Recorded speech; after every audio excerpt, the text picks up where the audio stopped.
In Australia's criminal underworld, few stories are as gritty and uncompromising as Dave Martin's. Born in Stockton, New South Wales, Martin's journey from street brawler to founding member of the notorious Rebels MC stretches belief. Over 60% of men who enter military prison never recover their former lives, yet Martin emerged more formidable than before. I'm the first Navy bloke in 40 years to go to do a lag in a military prison. I still suffer pretty bad post-traumatic stress and that. Chains around me waist and me hands in full uniform, chains around me legs. While the average Australian serves just 3 years in an outlaw motorcycle club, Martin's dedication to the rebels helped build what would become Australia's largest homegrown biker organization, with over 2,000 members nationwide. His code was simple: never run. From defending territorial surf breaks to military prison at Holsworthy to the open highway, Martin lived by one rule that set him apart in every world he inhabited. And the incident happened in Menando, and yeah, mate, my life changed. Like, I'd never seen anything like that before in my life, mate. What transforms a troubled coastal fighter into a legendary outlaw? The answer lies in one man's refusal to break, even when the entire system was designed to do exactly that.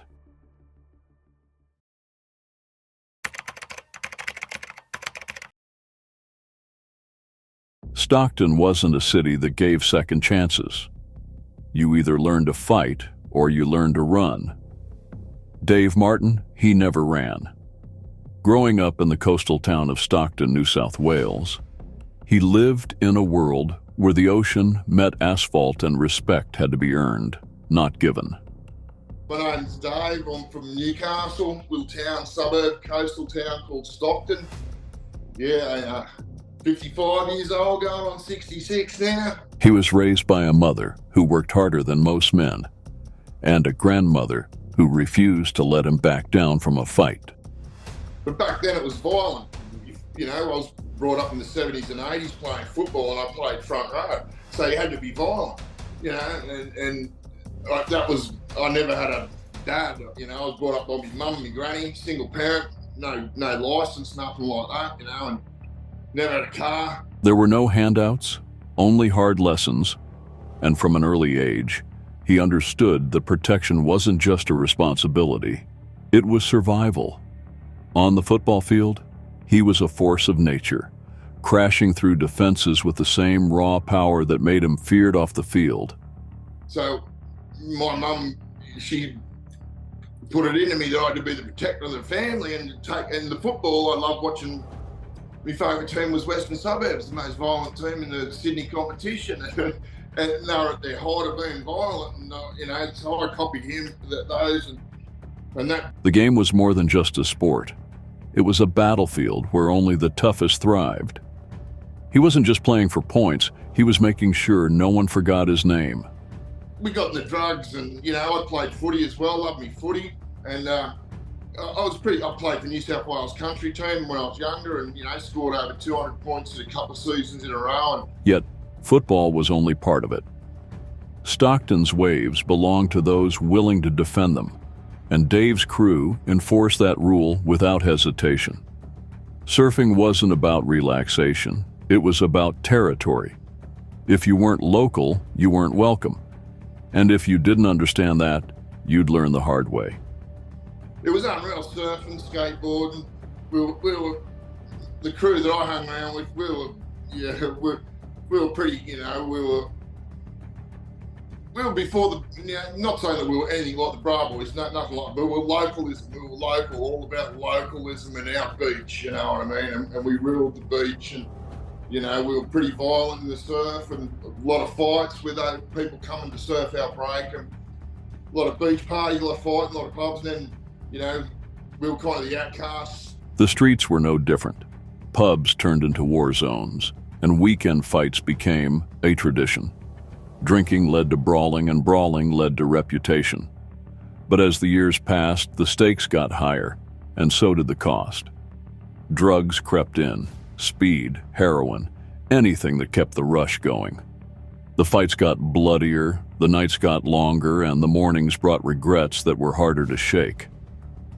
Went into the surfing too, you know, and our little crew, and then the drinking and the drugs come in, the old school speed, and heroin come in and we all had a chop at that, don't worry about that. And then, you know, the crime and the fight was getting bad, and I met a girl and whatnot. He could see where this road was leading.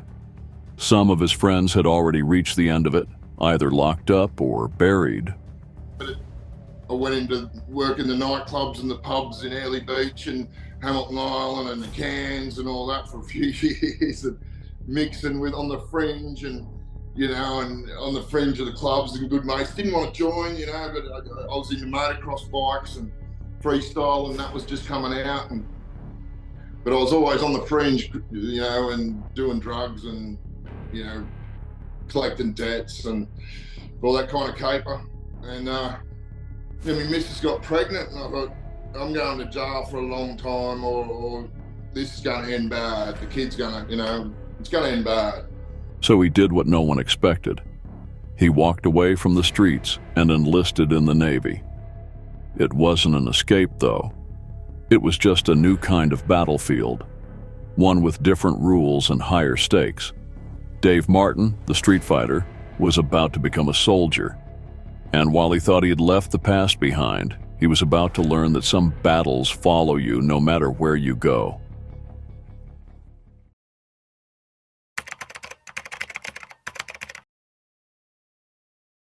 Hey brothers, tired of YouTube's BS and censorship? It's time to break free. That's why I've shifted gears to Patreon, where I can bring you the raw, uncensored content you crave. Join my Patreon crew and get an insane package deal. Exclusive early access to all videos, days before YouTube, 100% ad-free viewing experience. Uncensored, no-holds-barred community discussions, double the content. 2 killer videos every single week. VIP access, direct interaction with yours truly, inside scoop, exclusive biker world updates you won't find anywhere else. Ready to join the elite? Hit that Patreon link now. Your support doesn't just keep us rolling, it fuels a revolution of uncensored, unrestricted content. Join now and unlock a world of exclusive benefits. The military had its rules. Dave had his own. Boot camp wasn't designed for men like him. While others struggled to toughen up, he was already hardened.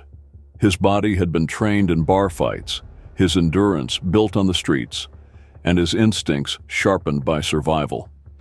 So I thought I'll join the military. And I had my pistol license, concealable pistol license at the time, and I was doing a lot of competition shooting, so I was very familiar with pistols and firearms and all that, and always been around them. He wasn't afraid of discipline, but he had never taken orders blindly, and that quickly put him at odds with those who demanded unquestioning obedience. He arrived expecting a challenge, yet the first surprise came before he even set foot in training. The Navy didn't just hand out uniforms to guys like him. His criminal record was a red flag, and the recruitment office wasn't convinced he could fit into their world. But Dave wasn't the type to take no for an answer. Every rejection fueled his determination, and after multiple attempts, each one a battle of its own, he finally wore the uniform.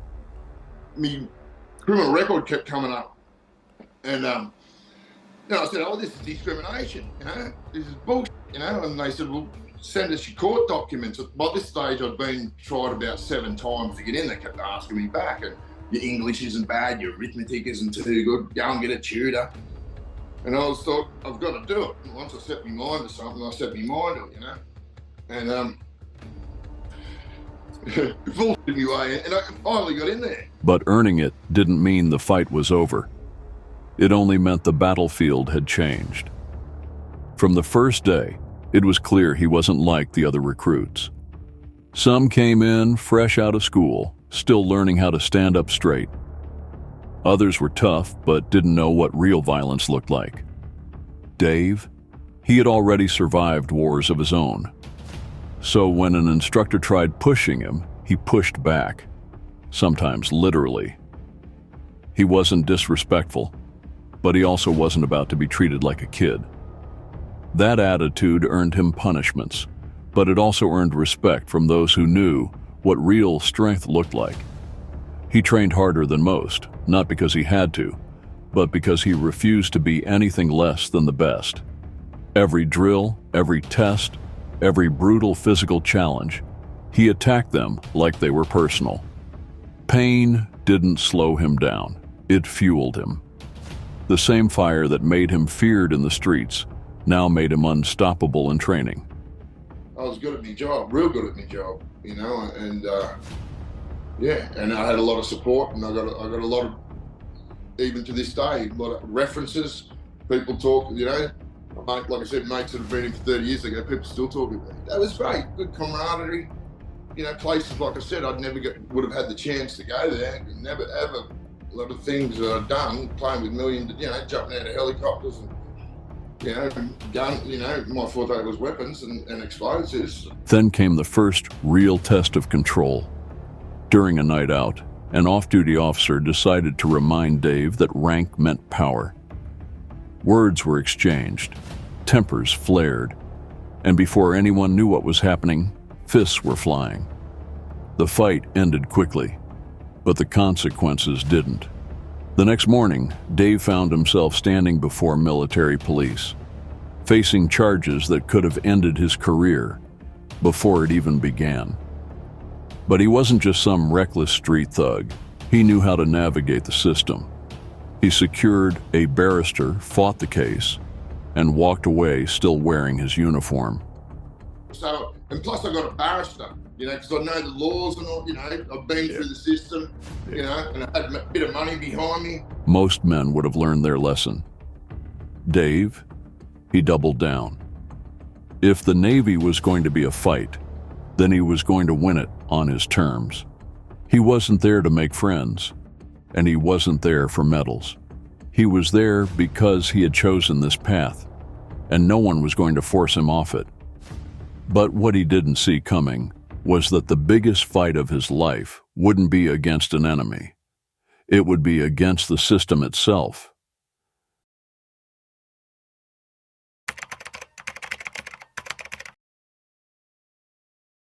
Discipline in the Navy was absolute.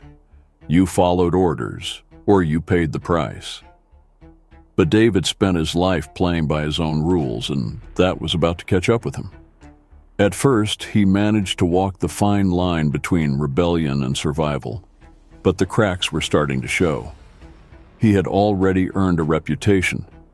Some saw him as a fighter who never backed down, while others saw him as a problem waiting to explode. Either way, he was being watched. Then came Monado. It started like any other port stop, drinking, unwinding, and letting off steam. But alcohol and authority rarely mixed well, and Dave had never been one to hold his tongue. A superior officer, drunk and looking for trouble, singled him out. We're in a little, big drinking back then. The culture was drinking, and I wasn't a drinker. So I was, I could drink, but, and that was my game. And there was a party in there drinking and carrying on, and one of the seniors, what are you doing here? I said, fuck off, I'll drink where I want, Remember, I'm older, and this is off the ship. A heated exchange turned into something more, and before the night was over, fists had flown. The problem? This time it wasn't just a bar fight. It was a direct challenge to the Navy's chain of command. So, when you're drunk and an officer says something to me that's like, I'm at a bar pissing at 2 o'clock in the morning in the trough, and I go, "G'day, mate," and he said, "You call me sir." If it's 3 o'clock in the morning, we piss at the bar, you can get, what I mean? That was mine. And he was a chief, he wasn't an officer, and I told him to get, and he didn't like it, and we had a bit of a row, and that was an incident on the drink. I'd been drinking, so that made it a hell of a lot worse. Back on board the ship. By the time he sobered up, the damage was done. He wasn't facing a slap on the wrist. He was facing the military justice system. The trial was swift. He stood before a captain, but there were no lawyers, no courtroom debates, just a verdict waiting to be handed down. The sentence? A military prison term. And in the world of naval discipline, there were few punishments worse than that. Handcuffed, shackled, and still in uniform, he was flown back to Australia under military guard. His wrists and ankles bore the weight of chains, and his reputation was reduced to nothing more than a case file. He had faced many fights in his life, but this was different. So yeah, I do the sentence, and then I had to do what they call watches. So we went to sea, and I had to do watches until we get to Singapore. So I'm up for like 24 hours. They put me in a room so I couldn't sleep, and I'm in chains and all that, and they give me a steak with a spoon to eat the steak. So, I'm with me. But when I get off, chains around me waist and me hands in full uniform, chains around me legs. They chuck me in the dog box, take me back into HMAS Penguin, which is North Shore of Sydney. Keep me in a cell there for about 5 hours, and then drive me out to Holsworthy Army base, that's where in the middle of that, that's where the Defence Force military prison is. This wasn't about fists or street survival. This was a system designed to break men down to nothing. Holsworthy military prison wasn't just a prison. It was a calculated machine designed to crush anyone who dared defy the rules. From the moment he stepped inside, he felt it. The air was thick with silence, except for the sound of boots marching and doors slamming shut. And that's the gates of hell. Once you go in there, that's like, and like I said, by this time I'm 27, been around a bit, been locked up, been flogged by coppers, been beat, blah, blah, blah. But I wasn't prepared for that, man. Isolation wasn't just a punishment here. It was a way of life. The guards weren't just enforcers. They were executioners of spirit, stripping inmates down to nothing more than numbers and obedience. Every day was the same. 4 a.m. wake-ups, brutal workouts, and relentless inspections meant to exhaust rather than strengthen. Mistakes led to punishment, and punishment led to solitary confinement. If you want to go to the toilet, it might be 20 meters away, and you got to cross red lines. It might take you 4 hours because you got to jog everywhere with your pack. And the guards, they're called staff, and you're servicemen under sentence by this time, SUS, servicemen under sentence. And when you get to the red line, you jog, you double time. The worst part wasn't the discipline, it was the waiting. The slow, methodical grind of time designed to make a man question himself. But Dave had spent a lifetime surviving, and he wasn't about to break now. He studied the guards, learned the patterns, and watched the other inmates carefully. Some had already given up, their eyes hollow, their spirits shattered. Others had turned into shadows, doing what they were told just to make it through another day. You can't talk, and they give you these things to read, and it's like the Marines, I'm a Marine, like that, but it's you're a prisoner. And like I said, I got mates that are still in now that have done 30 years, and they say to me, we've never heard of anyone like you, man, never, ever. And Veterans Affairs don't want to touch me. I've put in, they laughed at me, But Dave, he adapted. He followed the rules just enough to stay out of trouble, but never so much that he lost himself. Weeks turned into months, and the outside world felt further away with each passing day. But he never forgot why he was here. He had made a choice, and now he was paying the price. The only question left was whether the man who walked out of this place would be the same man who walked in. They're never going to be the same people again, even though what they've done in the war. And that's the thing that people don't understand. Go and get extradited back to Australia in your country's uniform for something that I thought was pretty piss weak, and getting treated the way I was. By the time he was released, the Navy was done with him. But Dave Martin was far from done with the world. The military had tried to break him, but all it did was sharpen him. He walked out of Holsworthy with scars, both visible and hidden, but he was still standing. And when life after the Navy left him searching for purpose, He found a new brotherhood on the road. After I got out, I thought I was going to be in a position where I'd be, doing all right in life. But nah, man, nah. And I hurt me back and all that kind of stuff, and it just went to shit. And then I went and worked, and I thought, no, I'll go and work in the mines, get me head out, And that's when I got into the club life, and and it was good because what club life's about, you can't use needles and that. And I thought, fuck it, this is much, the consequences are too much if I go back into that life. Dave didn't just join a motorcycle club. He helped build one. The Rebels MC would go on to become one of the most infamous clubs in Australia. And Dave Martin, the fighter who never backed down, was there from the beginning.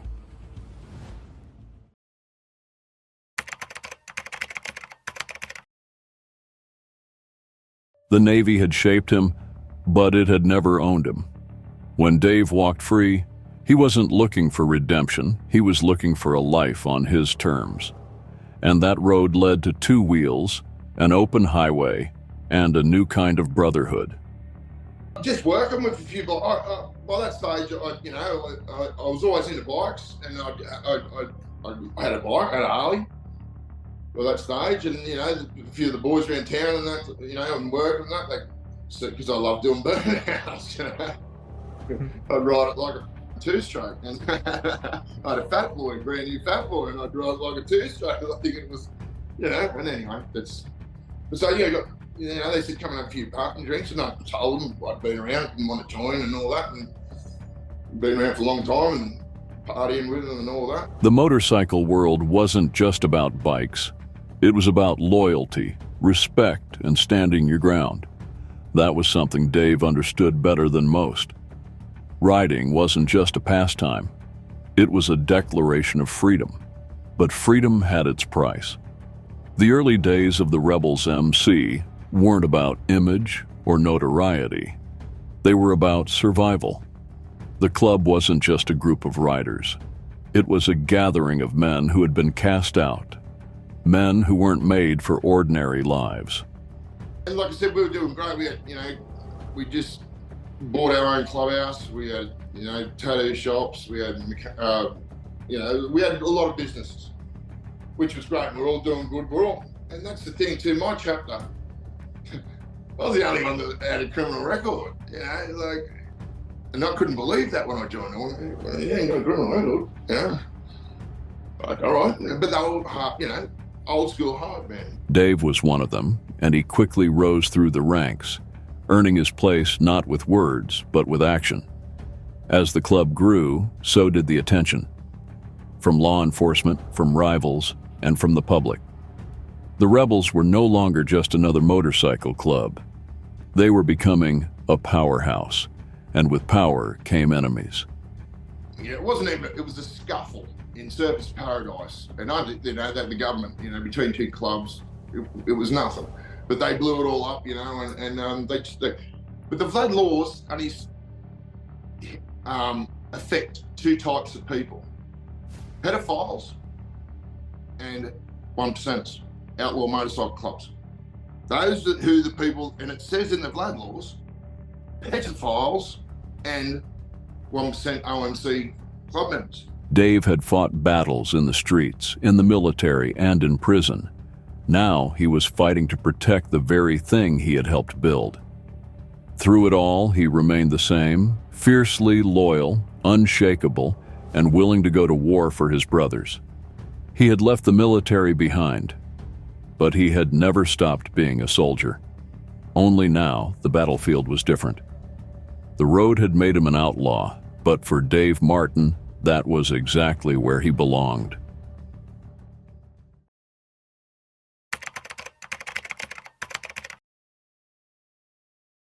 Time changes everything. Clubs grow, leaders shift, and the rules of the game evolve. For Dave, the Rebels MC had become more than just a club. It was a legacy. But the world outside was changing faster than the road beneath his wheels. Law enforcement had cracked down hard. The freedoms they once took for granted were now watched, tracked, and restricted. no criminal records and had businesses and all that. But when the Vlad laws come in, mate, and they're locking us up for 6 months with no charges and stuff like that, and not telling no one and keeping us in isolation and all that, and breaking up families, bro, on purpose, and killing dogs. You know, all our dogs, because we all had dogs. And we had a big yard and big outdoor pools and big outdoor bar and all that. Beautiful, beautiful. Absolutely, we just had it renovated and all that. So they'd all be, our dogs would go there. So if our dogs got out, they'd run around there, you know. If they got out of our yard, they'd go around there. Old friends disappeared, some into hiding, others into graves. A lot of old school blokes thought, I've done nothing wrong. I'm not putting up with this anymore. So a lot of, including me in the end, it got to, because my mum was going downhill too, and I didn't want to be locked up. I promised me mum I'd never be locked up if she passed away. Mum said to me, "You're a bad bastard, but I'm not, you know, I don't visit you in jail, and you better be, when I'm going downhill, you better not be in jail. I want to see you." You know what I mean? So it was a promise. There was no way I was going to get locked up for some bullshit reason and then mum pass away. No way. No way. That would have been the end for me. The brotherhood that had once been unbreakable was now being tested like never before. We spent, our club alone spent nearly $3 million trying to fight the Vlad laws to no effect, to nothing, you know, and they're using the Vlad laws now on these protesters now. That's what they're going to do. They take the rights off you. You can't associate, you can't phone call, you know, but you can't be in the same house with someone, you know, and you can't be in the same neighbourhood as this bloke. You can't talk to this bloke on Facebook. You can't talk to that bloke on Instagram. If you do it, 6 months jail. Without it, you know, bang, they can get you. Dave had spent his life fighting, first in the streets, then in the Navy, then in prison, and now on the road. But even the hardest warriors have to know when to step away. The club had grown beyond him, and he had to make a choice. Hold on until the bitter end, or walk away while he still could. We lost businesses overnight, legitimate businesses that have been good to the community for a long time, and lost them overnight. Weren't allowed to own businesses, nothing. If you're a member, you're not allowed to own no business, you're not allowed to have your name on no businesses, not allowed to have no businesses whatsoever. You got to justify your income. They can take you, look at your banking records at the drop of a hat. Look at your what you buy, what you sell. Yeah, it's the control they have is 100%. It's like they had my dog in diapers, wanting to see what it's shit for a week. you know, it's like that. The decision didn't come easy. But Dave had never been one to back down, and he wasn't about to start now. Yeah, well, it was like I said, you weren't allowed to ride together. It's no colours, all that kind of stuff. So, like I said, the landscape was changing. No big runs anymore. Only a couple of states we could have the runs in. So I took over, you know, just before it all kind of started. I think just after. And it was a schmozzle, mate. It was it was fighting to keep alive, just fighting to keep your job, fighting to keep, you know, food on the table, fighting to keep out of being locked up for some bullshit reason that's going to cost you. He took one last ride, feeling the wind against his face, the rumble of the engine beneath him, and the weight of years on his shoulders. The road had given him everything, but it had also taken its toll. As the sun dipped below the horizon, Dave Martin did what he had always done. He rode forward without fear, without regret, and without looking back. It was because of the Vlad laws he ended up leaving, was it? And Mum's health was going down really bad, and what I'd seen the club become, the bike world was changing. That's what I'm trying to get at. The bike world, like the military, I suppose. The military has changed, and it made the Vlad laws make the bike life change. The 1% world change. It did. I don't care what anyone says. It did. Didn't do its job to get us out of the picture, but it changed, you know. Because no matter where the road ended, he had already lived a life most men couldn't even imagine. And that, for him, was enough.